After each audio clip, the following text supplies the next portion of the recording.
Her ýylyň 5-nji dekabrynda giňden belenilýän Türk kofesynyň bütün dünýäni paýtagtymyz Aşgabatda belenildi. Türkiýe Respublikasynyň Türkmenistana gadatdan daşary we dol ygtyýarly ilçisi Ahmet Demirogyň gurnamagyna geçirilen Türk kofesyna bagyşlanan dawara ýurdumyzdaky daşary ýurtlaryň ilçileri, Türk raýatlary, şol sany köpçüliklerin habar beriş serişdeleriniň wekilleri gatnaşdy. Atabatan media toparlyk hem çağırılan dawrasynda Türkiýe Respublikasynyň Türkmenistana gadatdan daşary we dol ygtyýarly ilçisi Ahmet Demirok çykyş edip Türk kofesynyň bütün dünýäde uly meşhurlukdan peýdalanýanlygyny bellidi. Kofe 16-njy asyrda Istanbula aralaşmak bilen Türk halkynyň sosial we medeni durmuşymyzyň aýrylmaz bölegine öwrüldi. Şol döwürdäki Türk şäherlerindäki ilkinji kofehanalar diňe bir kofe içilýän ýerler däldi. Olar edebiýatyň, siýasatyň we häzirki meseleleriň ara alyp maslahatlaşylýan, köpçüliklerin medeniýetiň kemale gelip başlan, sosial we medeni intellektual durmuş merkezleri hökmünde ýüze çykdy. Wagtyň geçmegi bilen Türk kofesyny taýýarlamak we hödürlemek,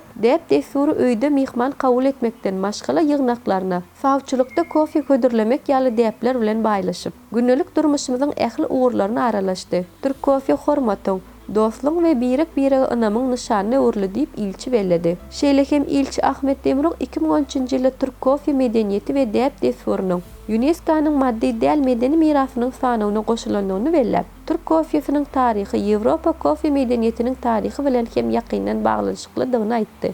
Dawarada mehmanlara Türk kofesyny taýýarlamak usullary görkezildi we olara Türk kofesy hödürlendi. Şeýlehem dawarada mehmanlara hödür keremler edildi.